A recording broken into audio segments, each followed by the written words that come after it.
Si tu t'intéresses à la planification en course à pied et à l'entraînement en demi-fond, cette vidéo est faite pour toi. Dans cet entretien, Maxime va te dévoiler sa stratégie de planification pour ses cadets U18 en demi-fond sur la saison 2022-2023. Tu verras quel marqueur de performance il utilise pour ses coureurs, comment il a structuré les différentes phases de préparation pour la saison. Tu verras même les contenus détaillés de plusieurs dizaines de séances sur les différentes phases d'entraînement. Et reste bien jusqu'à la fin de la vidéo où Max partagera avec toi ses leçons et les choses qu'il fera différemment la saison suivante. Sans plus attendre, voilà l'analyse complète avec Max. On se retrouve pour le bilan de saison des entraînements de demi-fond, SP 800 mètres, U18 avec Max. Max, comment tu vas? Ça va nickel et toi, Sean? Ça va très très bien. Très content de pouvoir faire ce petit bilan avec toi. Petit retour sur la saison, partager ta philosophie de coaching en course à pied, montrer un petit peu les progrès des jeunes avec lesquels tu as t'as pu travailler et aussi mettre en avant deux, trois éléments que tu ferais différemment ou tu feras différemment la saison prochaine et montrer aussi, mettre en avant le fait que voilà, coacher, c'est pas une science exacte et on fait des erreurs et on en apprend et ensuite on évolue. Ouais, c'est ça. L'idée, c'était de. On a eu cette idée sur la deuxième vague de tests qu'on a refait ensemble pour la troisième année consécutive, je crois. C'est ça. Voilà, donc l'idée, c'était de montrer un petit peu comment on travaille, ce qu'on fait, comment on voit l'entraînement et montrer qu'on peut faire faux et que c'est OK. Et voilà. C'était un peu juste l'idée, ça. Sans plus attendre, alors je te laisse partager tes slides et on va pouvoir commencer à regarder ce petit bilan. OK, alors bienvenue du coup, dans le petit PowerPoint que j'ai préparé sur le thème du jour. On va juste d'abord très succinctement commencer par une petite présentation du groupe que j'avais donc à charge pour l'année 2022-2023. Donc j'avais 24 athlètes de 13 à 29 ans, donc un groupe assez hétéroclite avec des très très jeunes qui débutent le demi-fond et des vieux briscards qui font ça depuis 15 ans. Athlètes qui s'entraînent entre 4 et 10 fois par semaine selon l'âge, la discipline, l'emploi du temps, la capacité à gérer la charge, etc., etc. Et principalement des coureurs de 800 mètres avec quelques coureurs de 1500 mètres et un vaillant coureur de steeple, c'était moi. Voilà. L'objectif, du coup, on l'a annoncé, hein, l'objectif de cette présentation, c'est analyser les progressions des athlètes, donc en fonction des temps qu'ils ont réalisés déjà, Mhm. mais aussi et surtout en termes de résultats de tests au lactate qu'on a pu faire ensemble. Donc là, on a des données assez intéressantes. Proposer une vision, j'aime bien dire une vision, c'est pas la vision, c'est ma vision, il y en a d'autres, c'est pas la seule qui marche, de l'entraînement des jeunes du 800 mètres, donc des jeunes U18, dans le contexte des sports d'endurance en général et spécifiquement dans le contexte du 800 mètres. Et du coup, comprendre un petit peu comment on a amené les athlètes vers les progressions assez fulgurantes sur les tests qu'on a pu faire ensemble.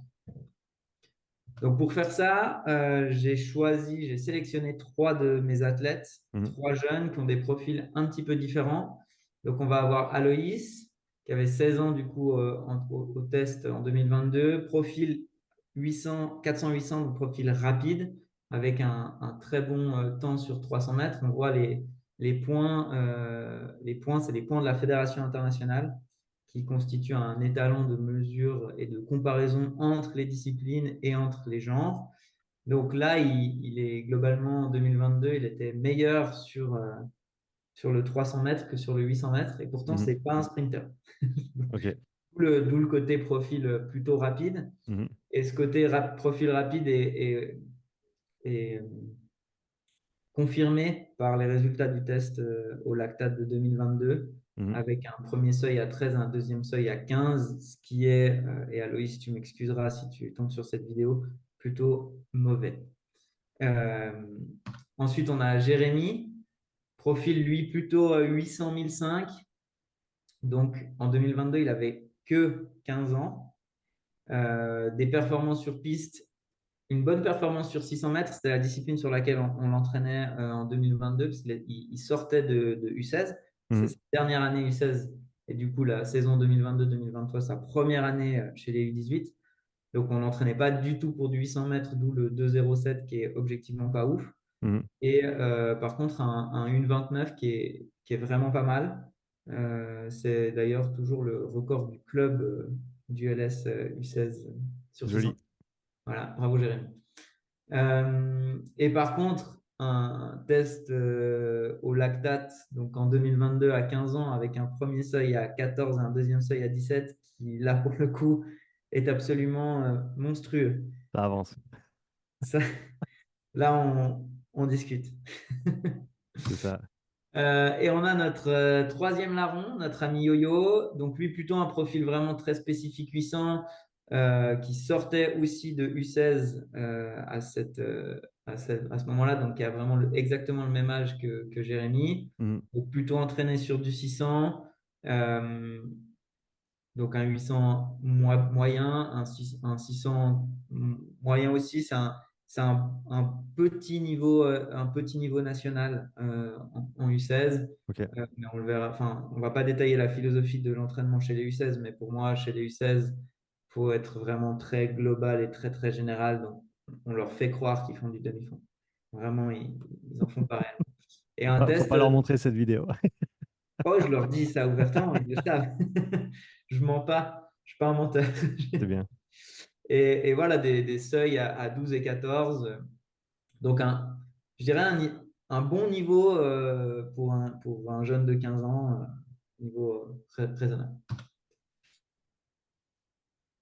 Si on prend le constat qu'on a fait donc avec David, qui est mon collègue entraîneur au club, sur les tests qu'on a pu faire ensemble en 2022, globalement, une grande faiblesse dans les qualités d'endurance. Mhm.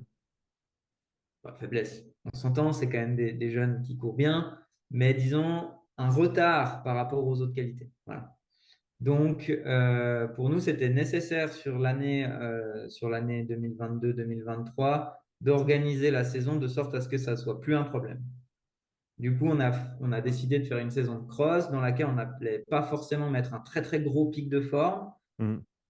mais surtout, on a interdit l'indoor, même pour Aloïs, pour la plus grande tristesse d'Aloïs, profil 400-800 qui a dû aller s'envoyer des cyborgs dans la boue, il n'a pas trop trop apprécié l'idée. Mais ça nous semblait nécessaire dans cette vision à long terme de leur donner les clés et les bases de la pyramide pour leur entraînement. Super. Et du coup, priorité au développement général. Donc, voilà un gros tableau. Ça, c'est une planification, un master plan, une planification annuelle de saison, en gros, euh, pour les U18. Et du coup, on voit déjà le premier élément. Donc, c'est ce que je disais au tout début. On n'a pas du tout de compétition sur piste en janvier-février. Mhm. On a vraiment uniquement des compétitions sur cross. Et du coup, en gros, l'organisation, c'était vraiment la manière suivante. Donc, une première phase où on faisait VO2 longue, excusez le terme VMA, mais c'est trop ancré dans notre tête d'entraîneur de demi-fond. Euh, on l'a changé pour l'année prochaine. Vous verrez dans la vidéo de l'année prochaine. Donc, VO2, je vais parler VO2, VO2 long, seuil, endurance, démontée. Donc, vraiment un développement de 2 mois sur des qualités foncières de base. Ouais. On rajoute un cycle de 1 mois où, en gros, le seul élément qui change, c'est que la VO2 max passe de VO2 longue à VO2 courte. Mhm. Donc, en gros, dans notre conception, une VO2 max longue, c'est tout ce qui est au-dessus de 400 mètres. Ok. Voilà, c'est une césure que nous, on a faite. Faut décider à un moment donné, hein, C'est comment tu le partages et arbitraire. comment tu catégorises les choses, mais tant que c'est fait de manière logique et réfléchie, ça se tient. C'est ça. En gros, 200, 300, 400, c'est court. Mhm. 500 plus, c'est long. Et du coup, dans le même schéma, à partir de 1 minute 30 en tout ce qui est fartlek, ça va être plutôt long. Mhm. Voilà. Ça marche. Après, on peut faire 20 fois 400 et ce sera long. Mais voilà, bref, il faut à un moment donné couper et c'est ce qu'on a décidé de faire.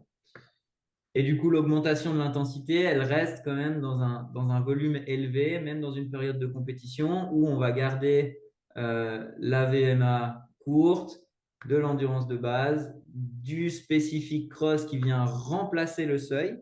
Mhm. Donc, ce qui veut dire qu'on passe d'un schéma où on a montée, seuil, VO2, en gros dans la semaine, à un schéma où on a VO2, spécifique cross et vitesse. Mhm.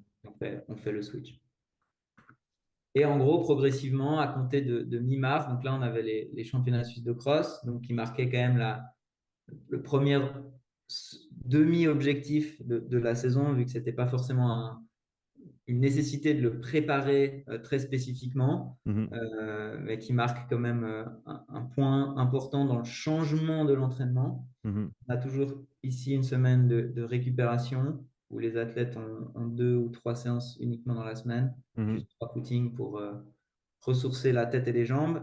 Et après, on part directement sur un schéma spécifique, donc spécifique pour le travail de la piste. D'abord sur du spécifique 400-1005, donc autour du 800 mètres. Mhm. Aborder le 800 mètres par le côté endurance avec le 1500 mètres, par le côté vitesse avec le 400 mètres. Mhm. Ajouter du tempo 800, Mhm. etc. Voilà, ça c'est en gros pour l'organisation un peu générale de l'année.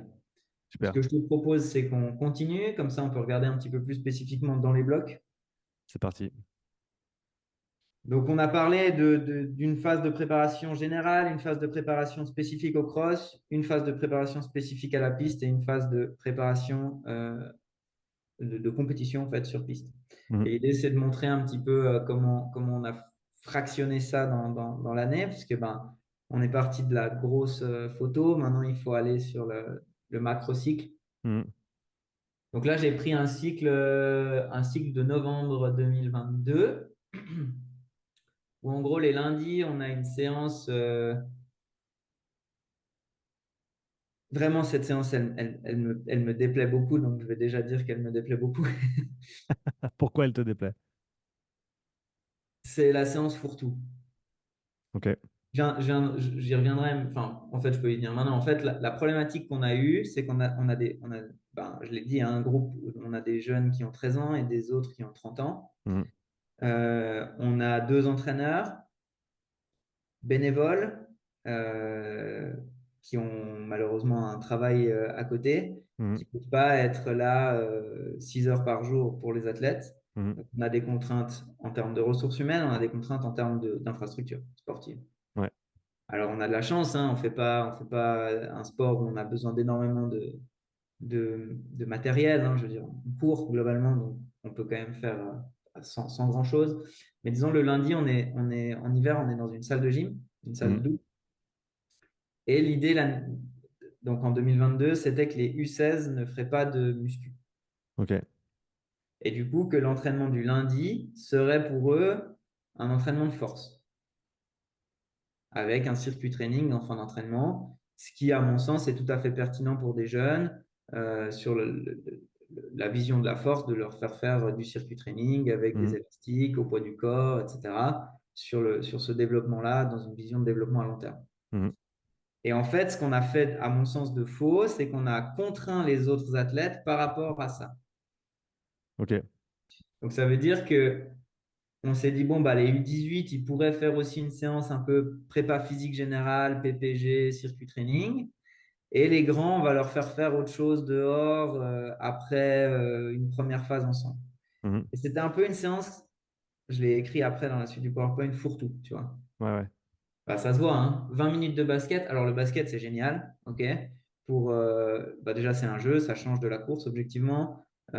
Accélération, vitesse, endurance, changement de direction, saut, Mhm. coordination. Mhm. C'est super dans le développement global. Je l'ai d'ailleurs remis cette année, le basket. Je trouve ça très intéressant. Réaction et technique de course, c'est très, très bien. Donc, globalement, ça fait du sens, mais ça fait quand même un peu beaucoup de trucs mis dans une seule séance, tu vois. Mhm. Donc ça, déjà, faites pas comme ça. Voilà, premier truc. Donc, on commence avec le lundi sur une séance qu'il ne faut pas refaire. Euh, Après, donc, une endurance le mardi. Le mercredi, une séance de VO2 max plutôt longue, avec différentes modalités. Donc là, en novembre, généralement, on aime bien faire de la VO2 max en fartlek. Mhm. donc aller assez loin de la piste. Parce que finalement, de janvier à septembre, on y est 3 fois par semaine. Ouais, ça fait Donc beaucoup. l'idée, c'est aussi de faire autre Lâcher un peu. chose Ouais, et de, tu vois, de générer un peu cette envie d'y revenir. c'est bien ça. Et du coup, C'est mieux quand les athlètes ont envie de revenir à leur discipline spécifique que quand ils y sont contraints ou même forcés de continuer à le faire alors qu'ils en ont déjà marre. exactement. Et tu vois, si tu fais 1 minute sur béton ou 300 mètres sur piste, alors oui, tu vas aller un petit peu moins vite sur le béton, mais fondamentalement, ça ne change pas Mhm, grand-chose. Là, dans cette phase-là, l'objectif, c'est de maximiser le temps passé à VO2 max. mhm. Donc, que ça soit sur une piste ou sur du béton, on s'en fiche un petit peu. Ouais, L'objectif, c'est vraiment qu'ils passent du temps dans cette zone-là. ça marche. Et, et du coup, on a différentes modalités d'entraînement, hein, des fartleks très, très classiques. 1 minute, 2 minutes, 3 minutes, 4 minutes, 2 minutes, 1 minute, 1 minute, avec 2 tiers de temps de pause. C'est un truc, c'est ce que j'appelle moi du fartlek classique. Mhm. Une séance, euh, une séance intéressante, 3 fois 10 fois 30-30, mais 30 secondes plutôt en bas de zone 5 sur le schéma vite Ouais, et 30 secondes juste un peu en dessus du premier seuil. ouais, Plutôt une ok. séance moyen vite moyen que très Mhm. vite très lent. Tu Ouais, vois. ok. C'est je peux faire un peu de pub sur l'article pour l'article que j'ai écrit pour ton blog. Tu devrais faire un peu de pub pour Voilà, l'article. je l'ai écrit la semaine passée, la semaine d'avant, je ne me rappelle plus. C'est ce que j'ai appelé dans cet article-là le fartlek Swiss Athletics. Ça m'a été appris par la Fédération suisse d'athlé. Donc, l'objectif de cette séance, finalement, c'est de passer beaucoup de temps à VO2 max, mais pas forcément d'aller très vite. Et en Mhm. fait, ce qui est plus important, c'est que le lent soit stable plutôt que le vite soit très vite. Ce que Encore je une fais fois, aussi. je rappelle qu'on est là, on était le 16 novembre 2022. Il n'y avait pas de compétition d'échéance importante avant fin janvier. Donc, l'objectif, c'est plutôt, on l'a vu hein, dans les résultats des tests, de développer des qualités de base et pas de développer forcément des vitesses élevées à l'instant T. Donc ça, c'est vraiment une super séance. Vraiment, c'est une séance aussi qui est très, très dure, objectivement. C'est noté. Et pour ceux qui sont intéressés par l'article, je les mettrai dans la description de la vidéo. Génial.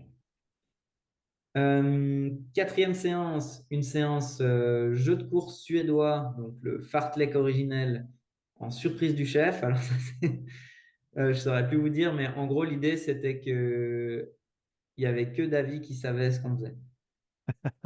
C'est sympa ça, des fois aussi, mettre un petit peu d'inconnu, un petit peu de changement dans l'entraînement. Ça Exactement, ouais. change L'idée, de la routine. c'était de casser la routine, Mm. de changer aussi la préparation des athlètes à une séance. Tu Mm. vois, de faire en sorte qu'ils soient prêts à gérer quelque chose qui ne se passe pas comme c'était prévu dans leur tête.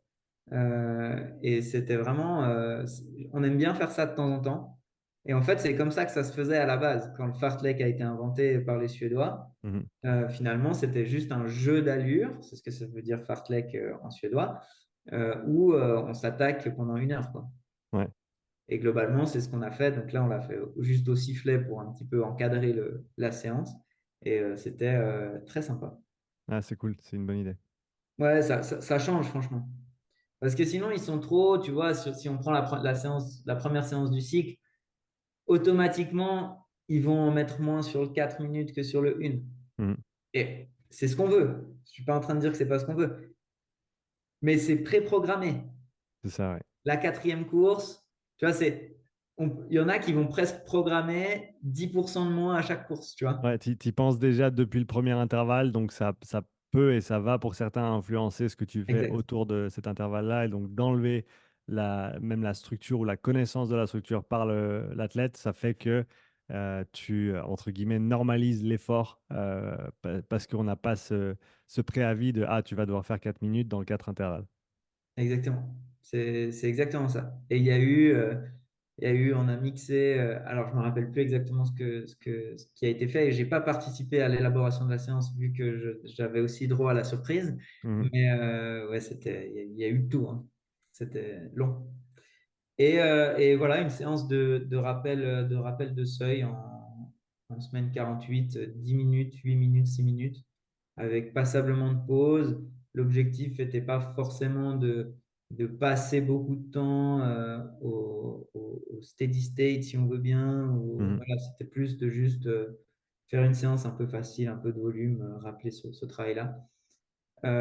Ensuite, on avait le jeudi, une séance de force. Vendredi, de nouveau un footing. Et le samedi, une deuxième intensité métabolique avec des compétitions sur les 2 premières semaines qui sont des compétitions d'entraînement. Mhm. Euh, une séance, la troisième semaine, un Wariner qui en fait est une sorte de seuil norvégien. Ouais. Si on veut, c'est vraiment des 400 mètres. Donc, comme on le faisait l'année dernière, enfin, on a énormément de façons de le faire. C'est un entraînement classique qu'on fait chaque année, qui est vraiment très très bien. Là, c'est 400 mètres minimum dans la zone 4 sur une boucle de 1000 mètres. Et en gros, la pause, c'est le solde qui reste entre ce que tu fais et le départ du 1000 mètres. Mhm. Ça Donc, si marche. tu fais 400 mètres, c'est 600 mètres. Si tu fais 500 mètres, 500 mètres. Si tu fais 700, c'est 700, etc.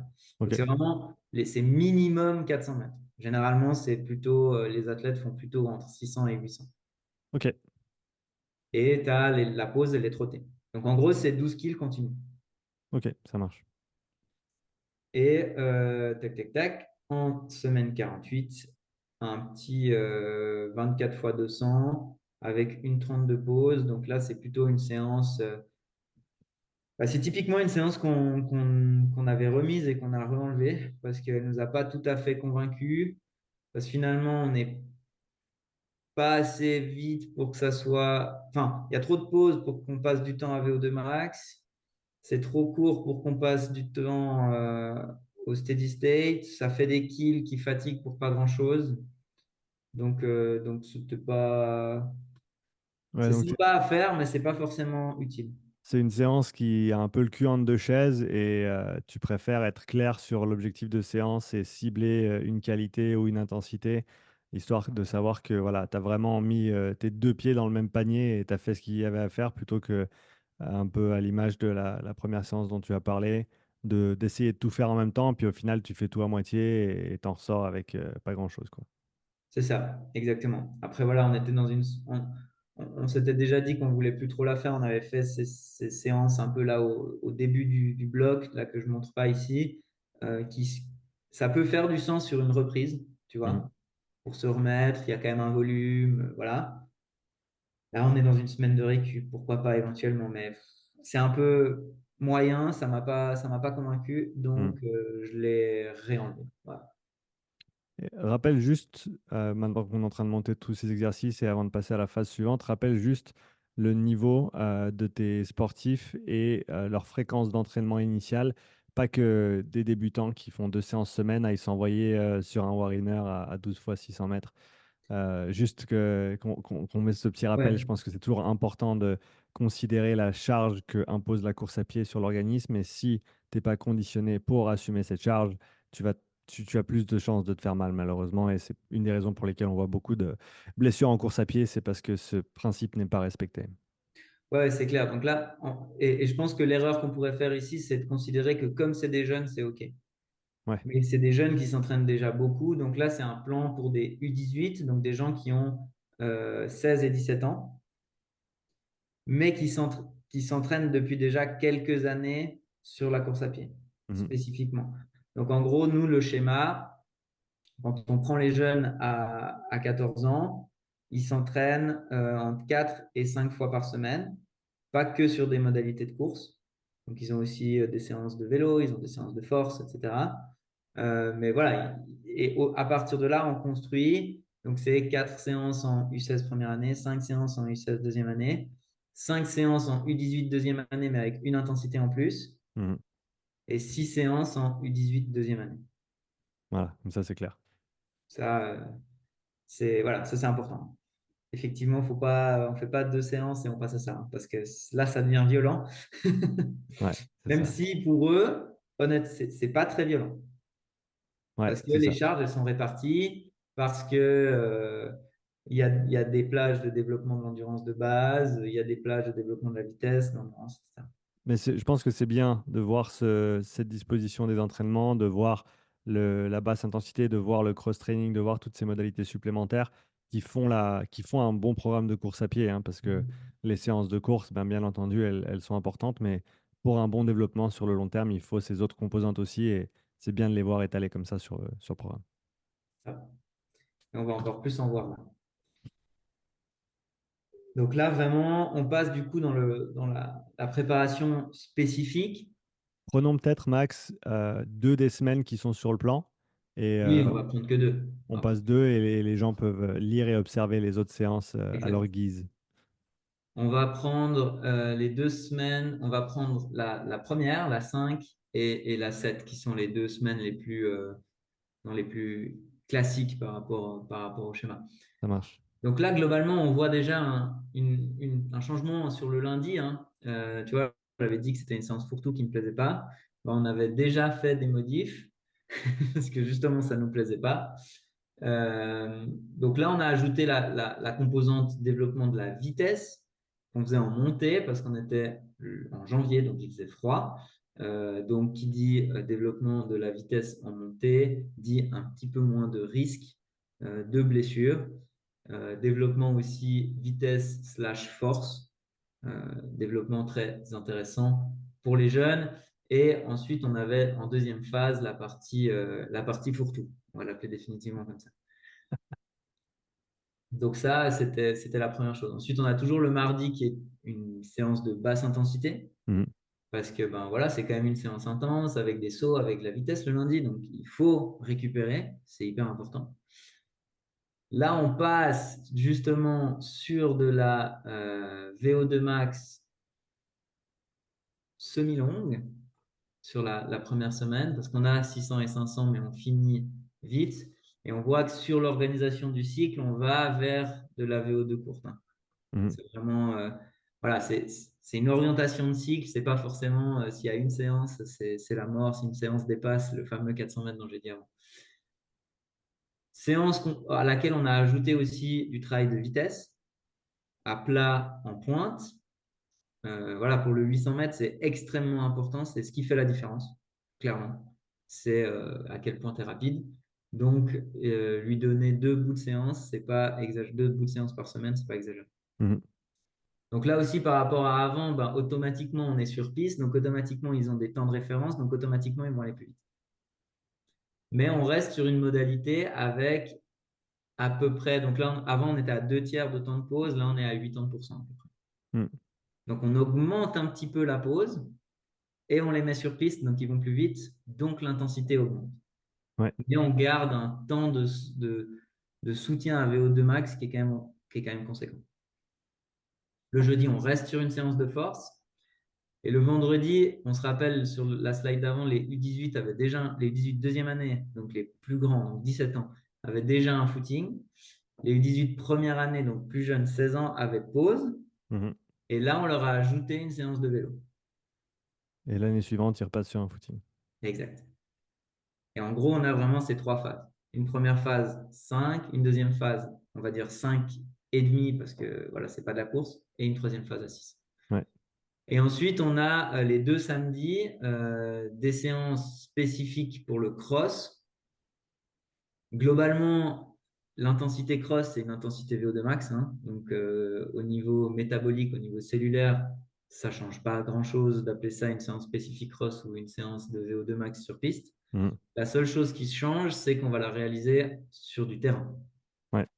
Ça veut dire que nous, on a notre boucle de 1000 mètres à Romanel, dont je parlais avant sur le Wariner, et on fait les séances spécifiques cross là-bas. Donc, il y a du terrain, il y a du chemin blanc, comme on appelle ça.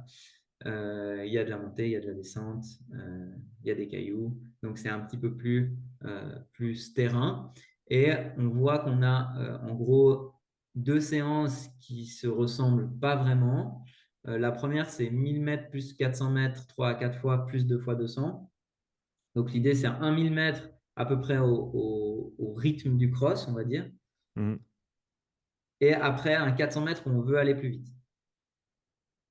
Tu vois, donc on a cette variation d'intensité pendant la séance. Et les 2 fois 200, c'est qui a la plus grande, si tu me passes l'expression. Des fois c'est comme ça. Ah, puis là, c'est vraiment comme ça.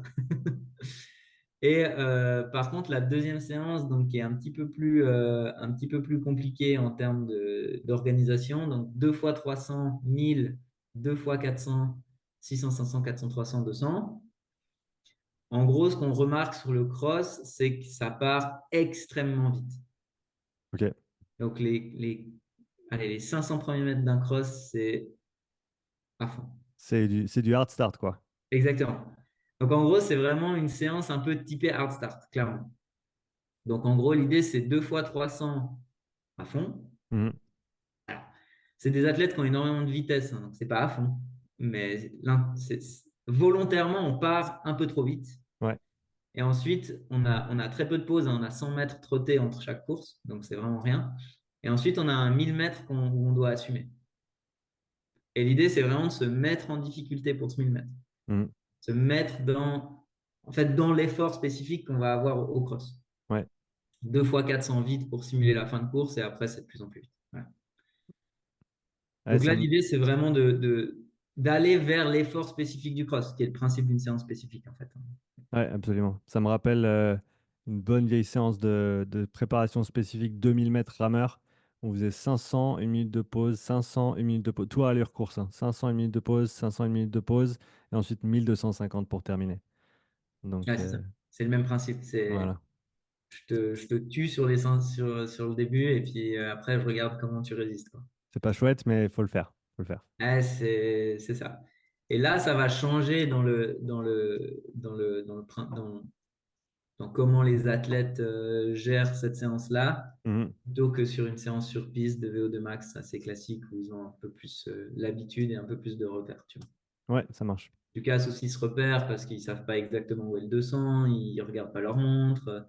Ça devient plus du combat que du chrono. Ouais, Et ça, c'est important. Je passe à la suite. let's go. Préparation spécifique sur piste. Donc là, si on regarde un petit peu l'organisation générale, l'intensité, elle augmente, hein. On a 2 séances spécifiques par semaine, une séance de vitesse. On garde toujours la muscu. Et le vendredi, on est passé pour tout le monde sur du vélo. Hmm. Parce que finalement, on augmente l'intensité. On est quand même obligé de garder un certain volume parce qu'on n'est que en mars. Et si on enlève trop vite une séance dans la semaine, on risque de ne pas finir la saison. Ouais, parce que, encore une fois, ouais, si tu coupes trop tôt, eh ben, au final, tu n'auras peut-être pas assez de conditions physiques pour bien terminer ta saison. Si tu coupes trop tard, tu n'as pas assez de forme physique pour être en pic de forme pour tes compétitions. Donc, le jeu, c'est de trouver ce bon équilibre entre les deux. Et un moyen de faire ça, ben, c'est de aussi modifier, je pense, la modalité, d'enlever cette charge structurelle de la course à pied, de remplacer par du vélo, qui te permet ensuite de mieux assumer tes 3 séances un petit peu plus intensives. Exactement, exactement. Et ça reste, voilà, l'idée c'est aussi continuer à développer les qualités générales. Le vélo, c'est nickel, il s'est Mhm. porté, il n'y a pas de choc. Euh, voilà, c'est super. Franchement, on fait on fait beaucoup d'entraînements à vélo. Il y a beaucoup d'entraîneurs qui préfèrent la natation ou l'aquajogging, mais moi je préfère le vélo. Voilà. Il n'y a Ouais, pas de juste ou de faux, hein, mais moi je préfère le vélo. non, c'est vrai, c'est intéressant. Intéressant de considérer la natation aussi. Bon, je pense après, voilà, pour le cross-training, tu pourrais considérer toute autre modalité qui n'est pas de la course à pied Et qui euh, n'est pas trop technique. et qui n'est pas trop technique. On est tout à fait d'accord. Pour moi, ça a du sens, hein, le vélo au niveau de rien que la spécificité de la discipline, la sollicitation euh, au niveau de la gravité. C'est vrai que la natation, c'est super, c'est très complet, c'est très gentil, entre guillemets, sur les articulations par rapport à d'autres modalités. Mais bon, tu parlais du technique avant. Pour moi, la natation, c'est pas peu technique Non, clairement pas. comme Non. discipline. Non, Euh, et puis après, ben, la natation, tu peux aussi, disons, très léger traumatiquement en termes de choc et pour les articulations du bas du corps, mais c'est quand même très violent pour les articulations du haut du corps. Il y a ça, ouais, pour les épaules. Premièrement, il y a l'aspect technique, deuxièmement. Et moi, alors, après, on peut parler de l'aquajogging qui est hyper pertinent Ouais. à ce moment-là, tu vois, parce que on simule le même pattern de mouvement, on flotte, on est la même position du corps, etc. Mais en fait, c'est juste purement en termes d'organisation. Mhm. Nous, on a des vélos au stade. Les athlètes peuvent venir au stade faire du vélo s'ils n'ont pas de vélo chez eux. Ils n'ont pas besoin d'aller à la piscine, de payer la piscine, d'acheter une ceinture. Tu vois, je trouve que notre job, c'est aussi de leur simplifier la vie. Ouais. Alors, s'ils veulent le faire en aquajogging, ils peuvent. On ne leur interdit pas, hein. Mais voilà, moi, je préfère planifier vélo. Du coup, si on regarde un petit peu plus précisément, donc là, forcément, là, on est dans une phase de préparation spécifique. Donc, en gros, on va vraiment vouloir travailler l'endurance spécifique à la discipline. Donc là, j'ai parlé majoritairement des cours de 800, Mhm. avec un travail aussi sur l'endurance spécifique par le haut, donc le 1005, et par le bas, donc le 400. Et Mhm. c'est pour ça qu'on a des séances un peu spé de plein de trucs, d'accord? C'est pas parce qu'on fait n'importe quoi, mais l'idée, c'est vraiment de travailler différents rythmes de course. Ah, purée, c'est qui disait ça? Je sais plus. Ils en parlent dans le papier Crossing the Golden Light, de Ok, Golden Training de Haugen et Hall sur l'entraînement du 800-1005. ok, C'est l'idée de dire que oui, il faut travailler majoritairement à l'intensité spécifique, mais il faut avoir quand même une rotation sur les intensités. ok. Et au même titre que dans une préparation générale, on va alterner la VO2 max, courte, longue, du seuil, court, long, etc. Bah là, on ne va pas faire 3 fois par semaine de l'intensité 800. Mhm. En tout cas, pas avec des jeunes. Avec des plus grands, dans certaines phases, peut-être éventuellement, mais là, pas. Donc nous, pour nous, ce qui était très, très, très important pour les jeunes dans ces phases-là, c'est vraiment le développement des qualités de vitesse. Alors, bien sûr, on peut les travailler en tout temps, mais on a quand même une facilité de les travailler chez les jeunes. Et comme je l'ai dit, c'est finalement, pour moi, c'est la qualité mère sur le développement du 800 mètres. Bonne vie. Plus ils ont une haute vitesse, plus ils ont de réserves de vitesse. Mhm. J'enlève le anaérobie, ça fait pas plaisir à Gareth, mais c'est pas grave. Et mieux c'est. Donc Ouais. ces séances-là, c'est pour ça qu'elles sont amovibles dans la semaine. Et ensuite, autour de ça, on construit, évidemment, on construit aussi par rapport à ce qu'on fait faire aux grands. Tu vois, il faut être réaliste.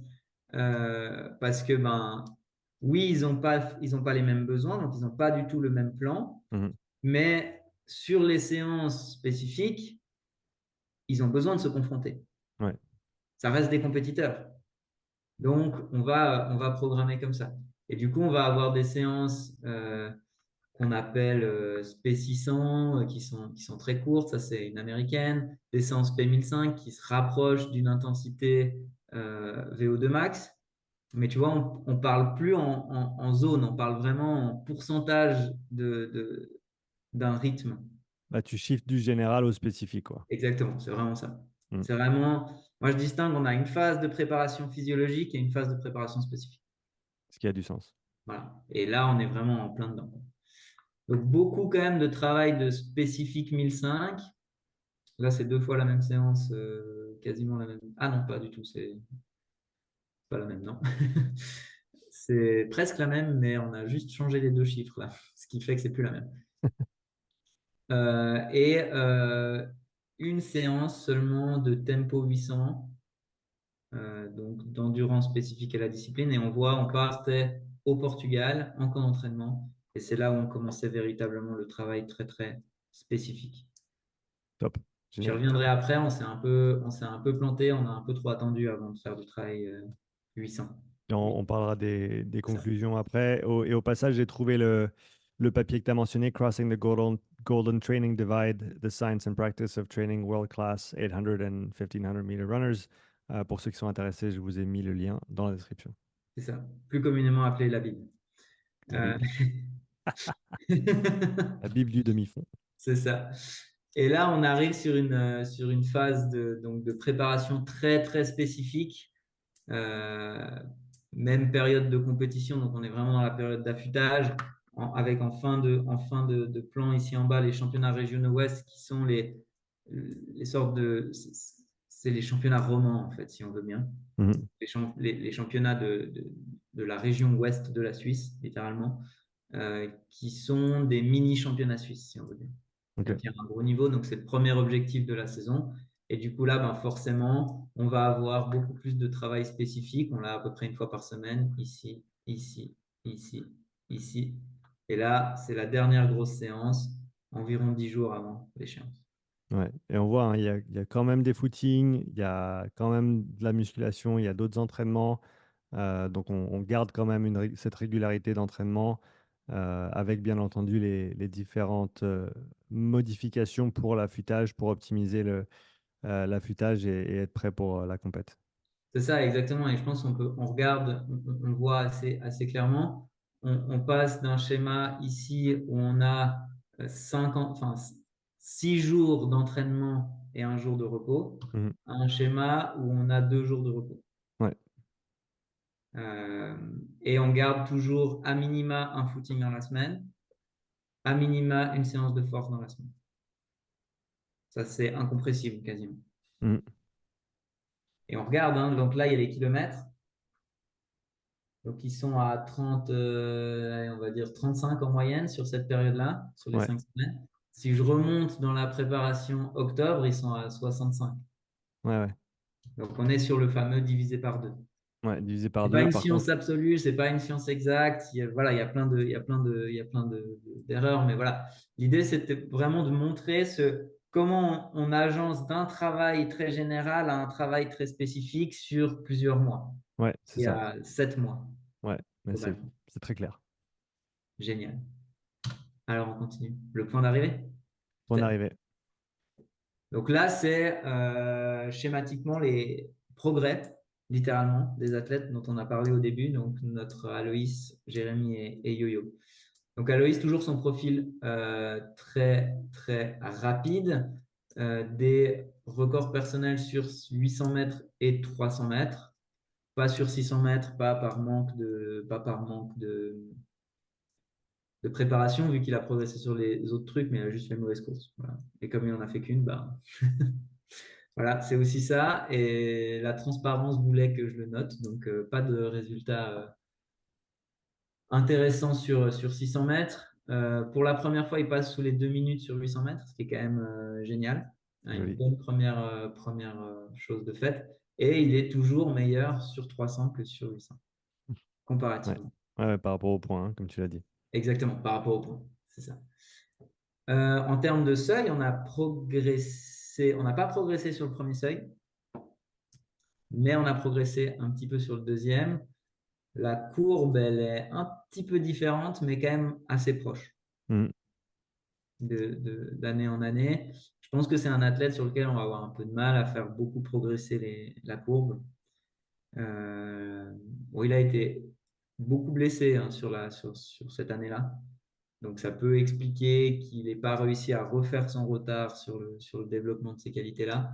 Mais, mais voilà, on voit que finalement, il a quand même progressé de 3 secondes sur 800 mètres sans beaucoup progresser sur ses seuils. Sur ce profil-là, la vitesse est primordiale. Peut-être plus importante que sur un profil endurant, tu vois. Ouais, c'est Mais super par contre, intéressant et je suis, pardon de te couper, je suis content que tu mettes ça en avant pour montrer vraiment comme on a ces qualités générales qu'on observe ici avec la courbe de lactate, les qualités spécifiques dont tu as parlé dans les cycles appropriés et comme ces deux choses se marient pour nous donner la performance en elle-même. Et bien entendu, le général aura moins d'impact direct sur le résultat de course que le travail spécifique et pour certains peut-être plus que d'autres, mais c'est ça qui est intéressant justement à observer. c'est ça, mais ça ne veut pas dire que c'est évident que le travail spécifique a plus de résultats sur la performance spécifique. Enfin, je veux dire, c'est dans le terme, tu vois, c'est de Ok. la nomenclature. Mais par contre, ça ne veut pas dire qu'il faut l'oublier, le travail général. Mhm. Pour moi, ça, c'est vraiment crucial. C'est Ouais. vraiment crucial. Là, nous avons notre cher Jérémy. Jérémy, il fait une superbe saison 2023, faut être honnête. Un record en 1,57,27 sur 800 mètres, 10 secondes de progression. Bon, je rappelle qu'on ne l'entraînait pas sur 800 mètres l'année d'avant, hein, Ouais, donc c'est à prendre avec des pincettes parce que voilà. Hein. Euh, un très bon 600 mètres, une 23,71. 42e mondial U18 quand même, solide. c'est pas mal. Sur 800 mètres, il est premier Suisse de son âge. Donc là, il y a un effet qu'on appelle le Relative Age Effect. Mhm. Ces âges-là où les jeunes nés en fin d'année, ce qui est le cas de Jérémy, sont un petit peu désavantagés par rapport aux jeunes nés en début d'année. Ce qui fait que des fois, au lieu d'avoir 1 an d'écart, il y a 2 ans d'écart. Voilà, ça a été montré dans la littérature. Donc voilà, vraiment une superbe saison. Beaucoup de progrès. On rate les limites pour les championnats d'Europe d'une seconde et 27 millièmes, donc c'est pas grand-chose. Dommage, pas loin. Ah, il n'y serait pas allé de toute façon, il n'était pas suffisamment haut dans le classement, hein, Ok, mais ce sera pour cette année. ouais, Mais voilà, donc les voyants sont au vert et une courbe de lactate sensiblement différente de celle de l'année dernière, des seuils qui progressent, un profil qui bouge aussi, hein, parce que ben, je l'ai dit l'année dernière, enfin je l'ai dit au début, en 2022, il sortait de U16, là il sort de sa première année U18, donc il y a du vrai travail spécifique qui a été mis, donc une vraie aussi tolérance à la très très haute intensité et à la, entre guillemets, résistance dans cette très haute intensité, ce Mhm. qui fait que le lactate, la courbe bouge un petit peu, mais, euh, mais ça reste assez phénoménal à 16 ans, quoi. Ouais, ouais, absolument. On passe au dernier, donc Yo-Yo, aussi énormément de progrès. Euh, Là, Yo-Yo, je l'ai mis, donc je vais peut-être parler uniquement de la courbe de lactate, sinon je vais me répéter, mais là, ce qui est très intéressant, je trouve que là, on voit véritablement les bienfaits du travail général. Mhm. On voit une courbe qui s'aplatit plus longtemps, une courbe une vraie courbe, quoi. Une courbe de quelqu'un qui est entraîné, et d'ailleurs, les seuils passent de 12 et 14 à 13 et 16, ce qui est quand même vraiment une belle progression. Ouais, c'est des très jolis progrès et comme tu l'as dit, c'est toujours intéressant de voir cette courbe qui s'aplatit vers la droite et voilà, qui nous dit que simplement tout progresse dans le bon sens, quoi. Exactement, exactement. Donc, en gros, si on résume un petit peu 2022-2023, donc une progression assez claire pour tout le monde, chacun avec leur profil. C'était aussi l'idée de montrer 3 athlètes différents qui progressent différemment. Pour nous, le développement des bases, il est réussi sur cette Mhm. année. Ça ne veut pas dire qu'il est fini, ça veut dire qu'il est réussi pour cette année. Je l'ai mentionné à plusieurs reprises, mais le travail de la vitesse est central. Autre élément dont on n'a pas trop parlé, travail de force chez les jeunes, très important. Développement technique en priorité absolue sur des mouvements polyarticulaires, toujours, quasiment exclusivement. Euh, la technique avant tout et rapidement basculer sur du lourd ou du vide. En gros. Super. Piste d'amélioration, je l'ai mentionné, pas suffisamment de temps dans le développement des qualités du 800 mètres, ça changera cette année. Le lundi, trop fourre-tout, on en a déjà beaucoup parlé. À mon sens, des développement des qualités techniques qui doit être un petit peu plus présent et Ok. présenté différemment. On les laissait beaucoup faire en fait, faire leurs exercices, chacun de leur côté. On fait plus, on fait différemment. Maintenant, on contraint un petit peu différemment. Ajoute aussi d'autres tests, hein. On voit les limites du test physiologique avec un Aloïs qui progresse beaucoup et qui en fait ne progresse pas sur le test physiologique. Mhm. Donc, c'est clair, le test physiologique, c'est un test général, c'est un test d'endurance, c'est un test qui a ses limites, comme tout test. Là, on a ajouté des tests de vitesse maximale, de détente, etc., qui ont plein de limites aussi. Mais je pense que c'est bien d'avoir un spectre un peu plus global sur lequel on peut travailler aussi pour que les athlètes voient qu'il y a différentes choses et qu'ils progressent différemment dans différentes choses et Et c'est différemment des autres. Et ça, c'est aussi un point pédagogique super intéressant pour les coachs. C'est plus tu as de points de mesure et plus tu as de façons de montrer qu'il y a des progrès. Parce que voilà, si on n'avait que la courbe de lactate, mais que cette année-là, cet athlète n'a pas progressé sur la courbe de lactate et qu'ils n'ont aucun autre point de référence, bah, ils vont se dire, ouais, bah, j'ai pas progressé. Mais voilà, il y avait la progression sur la course, il y avait la progression sur d'autres facteurs. Et comme tu l'as dit, d'équilibrer ton évaluation avec autant un test de lactate pour l'endurance, pour les facteurs métaboliques de base, et ensuite avoir des qualités peut-être qui sont même plus un petit peu spécifiques aux disciplines, la vitesse, les qualités élastiques avec la détente, etc. Ça, c'est des choses qui vont venir certainement jouer dans leur profil avec les 400, 800, 1500 qui vont courir. Et toi, ça te donnera aussi plus d'informations pour départager ces différents profils, catégoriser tes athlètes et potentiellement individualiser la planification selon les besoins, quoi. Ouais, c'est ça. L'idée, et ça a été très difficile à trouver pour moi. C'est justement de réussir à trouver des éléments, des tests qui me semblaient suffisamment pertinents pour les faire, Mhm. mais qui n'étaient pas non plus trop contraignants. Là, parce que avoir des données, oui, c'est très bien. Mais après, il faut savoir les utiliser derrière. Il faut avoir le temps de les utiliser derrière. Faut éduquer les athlètes pour qu'ils comprennent à quoi ça sert. Mhm. Ça, c'est toutes des choses qui prennent du temps. Et quel test tu choisis en priorité, dans quel but pour faire tes profils. Mhm. Et voilà, j'en suis arrivé à la conclusion.